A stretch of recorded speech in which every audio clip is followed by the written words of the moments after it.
तेली भारत, पाकिस्तान और नेपाल में पाई जाने वाली एक जाति या समुदाय है।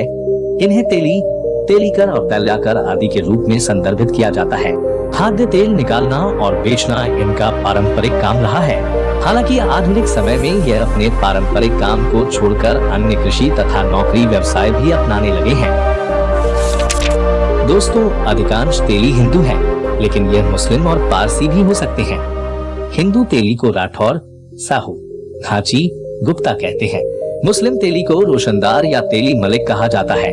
पारसी तेली को शनिवार तेली कहा जाता है। तेली को हिंदू समाज में वैश्य माना जाता है। आइए जानते हैं तेली जाति का इतिहास। तेली शब्द की उत्पत्ति कैसे हुई? तेली शब्द की उत्पत्ति तेल या तैल से संबंधित है। संस्कृत के शब्द कलिका या तैल का अर्थ होता है। तिलहन, तिल, सरसों आदि को पेर कर तेल निकालने के पारंपरिक व्यवसाय के कारण इस समुदाय का नाम तेली पड़ा। तेली जाति की उत्पत्ति के बारे में अनेक मान्यताएं हैं। तेली जाति को बिहार, छत्तीसगढ़, दिल्ली, गुजरात, हरियाणा, झारखंड, मध्य प्रदेश, महाराष्ट्र, उड़ीसा, उत्तर प्रदेश, उत्तराखंड और बंगाल आदि राज्यों में अन्य पिछड़ा वर्ग के रूप में वर्गीकृत किया गया है।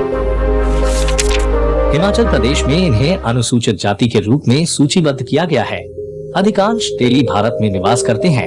यह बांग्लादेश, नेपाल और पाकिस्तान में भी पाए जाते हैं। हालांकि इन सभी जगहों पर इनकी आबादी कम है। यह भारत के तकरीबन सभी राज्यों में अलग अलग नाम से पाए जाते हैं। भारत में मुख्य रूप से छत्तीसगढ़, बिहार, झारखंड, उत्तर प्रदेश, उड़ीसा, महाराष्ट्र, मध्य प्रदेश, राजस्थान और हरियाणा में इनकी अच्छी खासी आबादी है। छत्तीसगढ़ में 20 से 22%, झारखंड में 12% और बिहार में तेली की आबादी 7% होने का दावा करते हैं। अधिकांश तेली हिंदू धर्म के अनुयायी हैं। कुछ तेली इस्लाम और पारसी धर्म को भी मानते हैं। हालांकि इनकी संख्या बहुत कम है। मुस्लिम तेली को रोशनदार या तेली मलिक कहा जाता है। महाराष्ट्र के कुछ स्थानों पर निवास करने वाले बेने इस्राएल समुदाय यहूदी को शनिवार तेली कहा जाता है।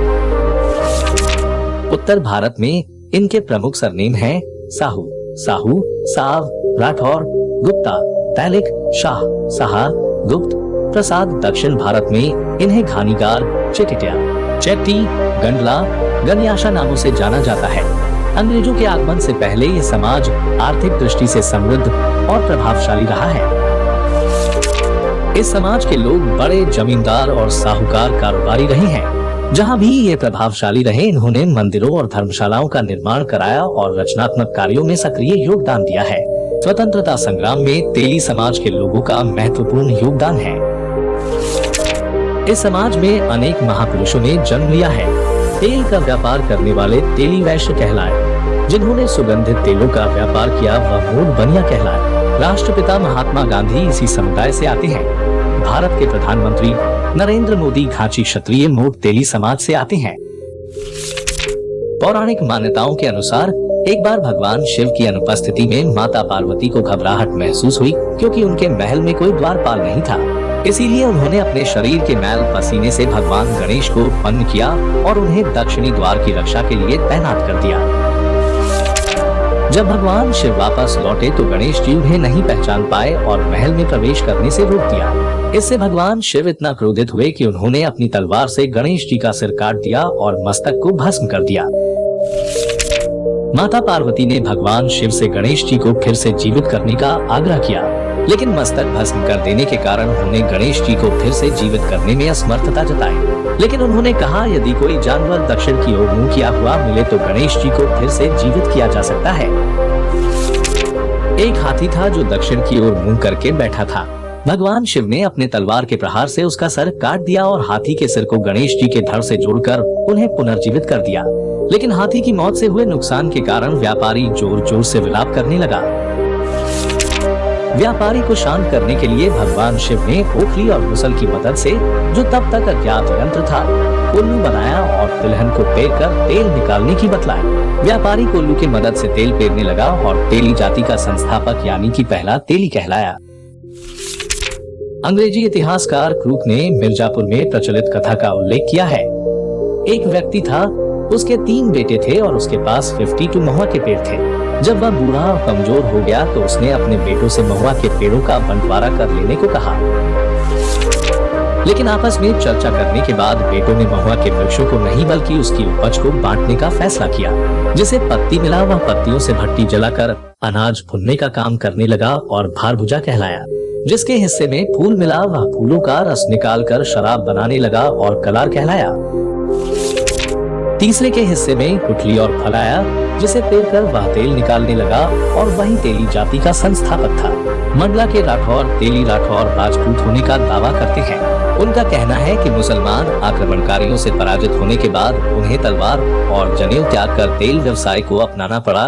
निमाड़ के तेली, जिनमें से कई धनी व्यापारी भी हैं, कहते हैं कि उनके पूर्वज गुजरात के मोट बनिया थे। उन्हें मुस्लिम शासन के दौरान आजीविका के लिए तेल पेरना पड़ा। 1911 में तेली समुदाय ने राठौर उपनाम अपनाया और खुद को राठौर तेली कहने लगे। 1931 में उन्होंने खुद को राठौर वैश्य होने का दावा किया। फर्रुखाबाद के आर्य समाजी सत्यभरत शर्मा द्विवेदी ने तेली जाति को वैश्य वर्ण साबित करने के लिए तेली वर्ण प्रकाश नामक पत्रिका प्रकाशित किया। तेली समाज के लोग आरंभिक मध्यकाल में दक्षिण भारत के कुछ हिस्सों में मंदिरों को आपूर्ति करने के लिए तेल का उत्पादन किया करते थे। दक्षिण भारत के विभिन्न भागों में मंदिर नगरों के उदय और सांस्कृतिक गतिविधियों के लिए आवश्यक वस्तुओं की आपूर्ति से जुड़े होने के कारण कुछ समुदायों की सामाजिक स्थिति में सुधार हुआ और वह सामाजिक सीढ़ी में ऊपर जाने लगे। माली और तेली समुदायों का काम शहरों के लिए महत्वपूर्ण हो गया और वह इतने समृद्ध हो गए कि मंदिरों को दान देने लगे, जिससे उनकी सामाजिक स्थिति और मजबूत हो गई। तेली का मंदिर ग्वालियर दुर्ग परिसर में स्थित एक प्राचीन मंदिर है। इस मंदिर का निर्माण 8वीं और 9वीं सदी में किया गया था। स्थानीय लोक कथाओं के अनुसार भगवान विष्णु, शिव और अन्य देवताओं को समर्पित इस मंदिर का निर्माण राजाओं और पुरोहित वर्ग के बजाय तेल व्यापारी जाति द्वारा कराया गया था।